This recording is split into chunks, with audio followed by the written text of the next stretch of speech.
Hey guys, praise the Lord. आपका स्वागत है एक नए वीडियो में। आज मैं आपके लिए लेकर आई हूँ एक 1 ईयर बाइबल रीडिंग कैलेंडर। अगर आप अपनी बाइबल को रोज़ नहीं पढ़ पाते हैं और आप कभी भी अपनी बाइबल कंप्लीट नहीं कर पाए हैं तो ये वीडियो आपके लिए है। इसमें ओल्ड टेस्टमेंट और न्यू टेस्टमेंट के सभी चैप्टर्स को इस तरह से लिया गया है कि आप 1 ईयर में अपनी पूरी बाइबल कंप्लीट कर पाएंगे।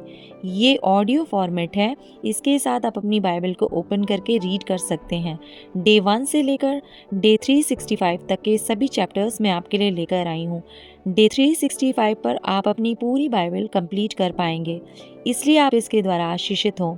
और अगर आपको ये वीडियो पसंद आती है तो आप अपने फैमिली और फ्रेंड्स से शेयर करें, और अगर आप चाहें तो आप सब्सक्राइब, लाइक और कमेंट भी कर सकते हैं। So praise the Lord, shalom to everyone. Let's get started. 17 chapter number 41, फिरौन के स्वप्नों का अर्थ बताना।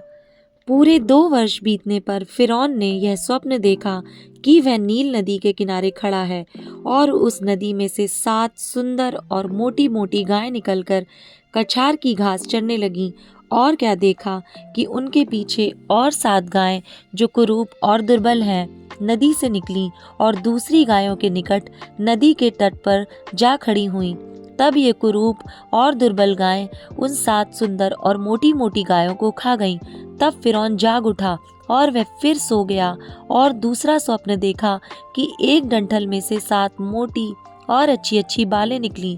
और क्या देखा कि उनके पीछे 7 बालें पतली और पुरवाई से मुरझाई हुई निकली, और इन पतली बालों ने उन 7 मोटी और अन्न से भरी हुई बालों को निगल लिया। तब फिरौन जागा और उसे मालूम हुआ कि यह स्वप्न ही था। भोर को फिरौन का मन व्याकुल हुआ और उसने मिस्र के सब ज्योतिषियों और पंडितों को बुलवा भेजा और उनको अपने स्वप्न बताए, पर उनमें से कोई भी उनका फल फिरौन को ना बता सका। तब पिलानेहारों का प्रधान फिरौन से बोल उठा, मेरे अपराध आज मुझे स्मरण आए, जब फिरौन अपने दासों से क्रोधित हुआ था और मुझे और पकानेहारों के प्रधान को कैद करा के अंगरक्षकों के प्रधान के घर के बंदी गृह में डाल दिया था। तब हम दोनों ने एक ही रात में अपने अपने होनहार के अनुसार स्वप्न देखा। वहाँ हमारे साथ एक इब्री जवान था जो अंगरक्षकों के प्रधान का दास था। अतः हमने उसको बताया और उसने हमारे स्वप्नों का फल हमसे कहा। हम में से एक एक के स्वप्न का फल उसने बता दिया, और जैसा जैसा फल उसने हमसे कहा था वैसा ही हुआ भी। अर्थात मुझको तो मेरा पद फिर मिला, पर वह फांसी पर लटकाया गया। तब फिरौन ने यूसुफ को बुलवा भेजा और वह झटपट बंदी गृह से बाहर निकाला गया और बाल बनवाकर और वस्त्र बदलकर फिरौन के सामने आया।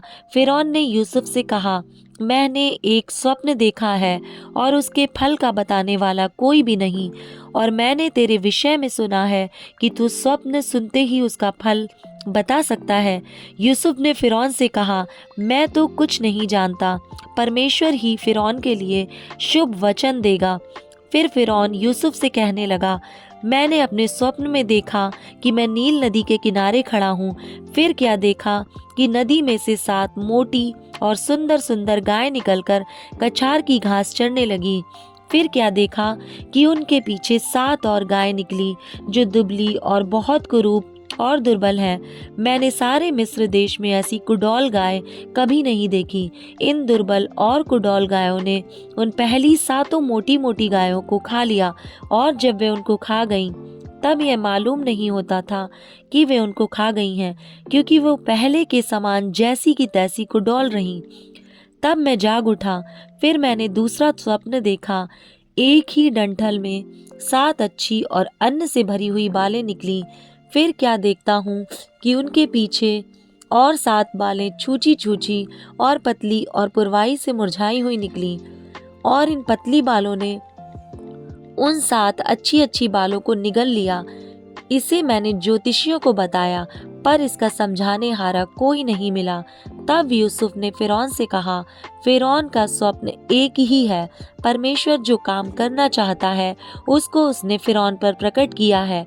वे 7 अच्छी अच्छी गायें 7 वर्ष हैं, और वे 7 अच्छी अच्छी बालें भी 7 वर्ष हैं।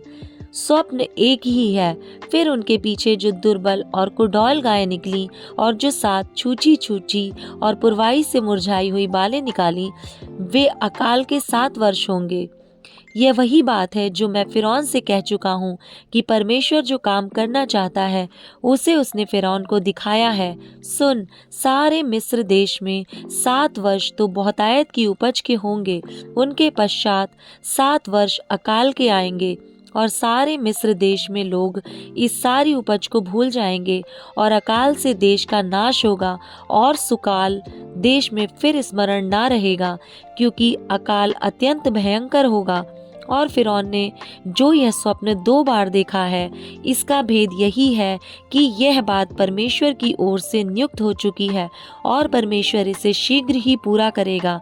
इसलिए अब फिरौन किसी समझदार और बुद्धिमान पुरुष को ढूंढ करके उसे मिस्र देश पर प्रधानमंत्री ठहराए। फिरौन यह करे कि देश पर अधिकारियों को नियुक्त करे और जब तक सुकाल के 7 वर्ष रहें तब तक वह मिस्र देश की उपज का पचमांश लिया करें और वे इन अच्छे वर्षों में सब प्रकार की भोजन वस्तु इकट्ठा करें और नगर नगर में भंडार घर भोजन के लिए फिरौन के वश में करके उसकी रक्षा करें। वह भोजन वस्तु अकाल के उन 7 वर्षों के लिए जो मिस्र देश में आएंगे, देश के भोजन के लिए रखी रहें, जिससे देश का उस अकाल में सत्यानाश ना हो जाए। यूसुफ का प्रधानमंत्री बनाया जाना। यह बात फिरौन और उसके सारे कर्मचारियों को अच्छी लगी, इसलिए फिरौन ने अपने कर्मचारियों से कहा, क्या हमको ऐसा पुरुष जैसा यह है जिसमें परमेश्वर का आत्मा रहता है मिल सकता है? फिर फिरौन ने यूसुफ से कहा, परमेश्वर ने जो तुझे इतना ज्ञान दिया है कि तेरे तुल्य कोई समझदार और बुद्धिमान नहीं, इस कारण तू मेरे घर का अधिकारी होगा और तेरी आज्ञा के अनुसार मेरी सारी प्रजा चलेगी। केवल राजगद्दी के विषय में मैं तुझसे बड़ा ठहरूंगा। फिर फिरौन ने यूसुफ से कहा, सुन, मैं तुझको मिस्र के सारे देश के ऊपर अधिकारी ठहरा देता हूँ। तब फिरौन ने अपने हाथ से अंगूठी निकाल के यूसुफ के हाथ में पहना दी और उसको बढ़िया मलमल के वस्त्र पहनवा दिया और उसके गले में सोने की जंजीर डाल दी और उसको अपने दूसरे रथ पर चढ़वाया और लोग उसके आगे आगे यह प्रचार करते चले कि घुटने टेक कर दंडवत करो। और उसने उसको मिस्र के सारे देश के ऊपर प्रधानमंत्री ठहराया। फिर फिरौन ने यूसुफ से कहा, फिरौन तो मैं हूँ, पर सारे मिस्र देश में कोई भी तेरी आज्ञा के बिना हाथ पांव ना हिलाएगा। तब फिरौन ने यूसुफ का नाम सापनत पानेह रखा और ओन नगर के याजक पोतीपर की बेटी आसनत से उसका विवाह कर दिया और यूसुफ सारे मिस्र देश में दौरा करने लगा। जब यूसुफ मिस्र के राजा फिरौन के सम्मुख खड़ा हुआ, तब वह 30 वर्ष का था। वह फिरौन के सम्मुख से निकलकर सारे मिस्र देश में दौरा करने लगा। सुकाल के 7 वर्षों में भूमि बहुतायत से अन्न उपजाती रही और यूसुफ उन 7 वर्षों में सब प्रकार की भोजन वस्तुएं जो मिस्र देश में होती थीं जमा करके नगरों में रखता गया और हर एक नगर के चारों ओर के खेतों की भोजन वस्तुओं को वह उसी नगर में इकट्ठा करता गया। इस प्रकार यूसुफ ने अन्न को समुद्र की बालू के समान अत्यंत बहुतायत से राशि राशि गिन के रखा, यहाँ तक कि उसने उनका गिनना छोड़ दिया, क्योंकि वे असंख्य हो गईं।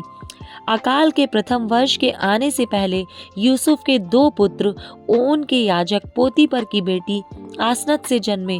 यूसुफ ने अपने जेठे का नाम यह कह के मनश्शे रखा कि परमेश्वर ने मुझसे मेरा सारा क्लेश और मेरे पिता का सारा घराना भुला दिया है।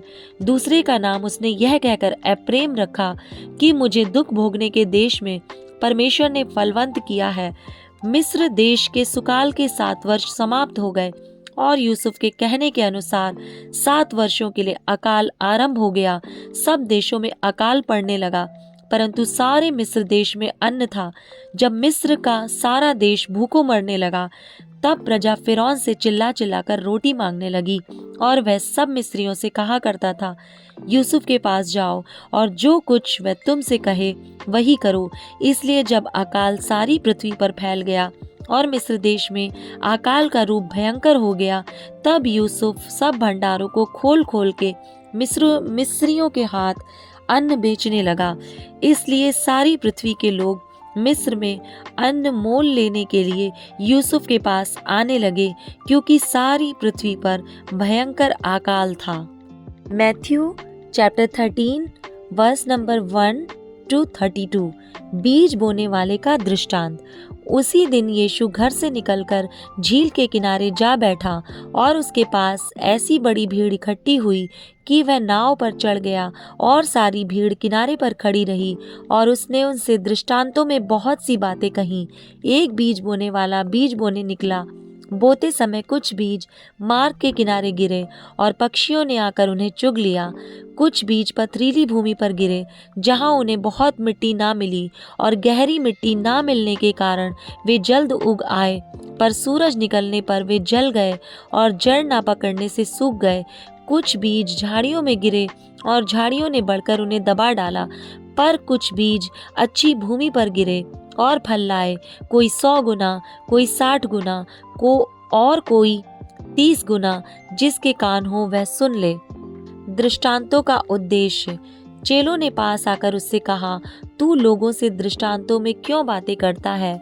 उसने उत्तर दिया, तुमको स्वर्ग के राज्य के भेदों की समझ दी गई है, पर उनको नहीं, क्योंकि जिसके पास है उसे दिया जाएगा और उसके पास बहुत हो जाएगा, पर जिसके पास कुछ नहीं है उससे जो कुछ उसके पास है वह भी ले लिया जाएगा। मैं उनसे दृष्टांतों में इसलिए बातें करता हूँ कि वे देखते हुए नहीं देखते और सुनते हुए नहीं सुनते और नहीं समझते। उनके विषय में यशाया की यह भविष्यवाणी पूरी होती है, तुम कानों से तो सुनोगे पर समझोगे नहीं, और आंखों से तो देखोगे पर तुम्हें ना सूझेगा, क्योंकि इन लोगों का मन मोटा हो गया है और वे कानों से ऊंचा सुनते हैं और उन्होंने अपनी आंखें मूंद ली हैं। कहीं ऐसा ना हो कि वे आंखों से देखें और कानों से सुनें और मन से समझें और फिर जाएं और मैं उन्हें चंगा करूं। पर धन्य है तुम्हारी आंखें कि वे देखती हैं और तुम्हारे कान कि वे सुनते हैं, क्योंकि मैं तुमसे सच कहता हूँ कि बहुत से भविष्यद्वक्ताओं ने और धर्मियों ने चाहा कि जो बातें तुम देखते हो देखें पर ना देखी, और जो बातें तुम सुनते हो सुने पर ना सुनी। बीज बोने वाले दृष्टांत की व्याख्या। अब तुम बोने वाले के दृष्टांत का अर्थ सुनो। जो कोई राज्य का वचन सुनकर नहीं समझता, उसके मन में जो कुछ बोया गया था उसे वह दुष्ट आकर छीन ले जाता है। यह वही है जो मार्ग के किनारे बोया गया था, और जो पथरीली भूमि पर बोया गया यह वह है जो वचन सुनकर तुरंत आनंद के साथ मान लेता है, पर अपने में जड़ ना रखने के कारण वह थोड़े ही दिन का है, और जब वचन के कारण क्लेश या उपद्रव होता है तो तुरंत ठोकर खाता है। जो झाड़ियों में बोया गया यह वह है जो वचन सुनता है, पर इस संसार की चिंता और धन का धोखा वचन को दबाता है और वह फल नहीं लाता।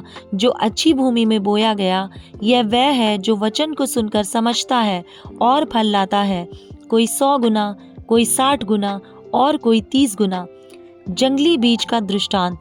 यीशु ने उन्हें एक और दृष्टांत दिया। स्वर्ग का राज्य उस मनुष्य के समान है जिसने अपने खेत में अच्छा बीज बोया, पर जब लोग सो रहे थे तो उसका शत्रु आकर गेहूं के बीच जंगली बीज बोकर चला गया। जब अंकुर निकले और बालें लगी तो जंगली दाने के पौधे भी दिखाई दिए। इस पर गृहस्थ के दासों ने आकर उससे कहा, हे स्वामी, क्या तूने अपने खेत में अच्छा बीज ना बोया था? फिर जंगली दाने के पौधे उसमें कहाँ से आए? उसने उनसे कहा, यह किसी शत्रु का काम है। दासों ने उससे कहा, क्या तेरी इच्छा है कि हम जाकर उनको बटोर लें? उसने कहा, नहीं, ऐसा ना हो कि जंगली दाने के पौधे बटोरते हुए तुम उनके साथ गेहूं भी उखाड़ लो। कटनी तक दोनों को एक साथ बढ़ने दो, और कटनी के समय मैं काटने वालों से कहूँगा कि पहले जंगली दाने के पौधे बटोर कर जलाने के लिए उन्हें गट्ठे बांध लो, और गेहूं को मेरे खत्ते में इकट्ठा करो। राई के बीज का दृष्टांत। उसने उन्हें एक और दृष्टांत दिया। स्वर्ग का राज्य राई के एक दाने के समान है, जिसे किसी मनुष्य ने लेकर अपने खेत में बो दिया। वह सब बीजों में छोटा तो होता है, पर जब बढ़ जाता है तब सब साग पात से बड़ा होता है और ऐसा पेड़ हो जाता है कि आकाश के पक्षी आकर उसकी डालियों पर बसेरा करते हैं।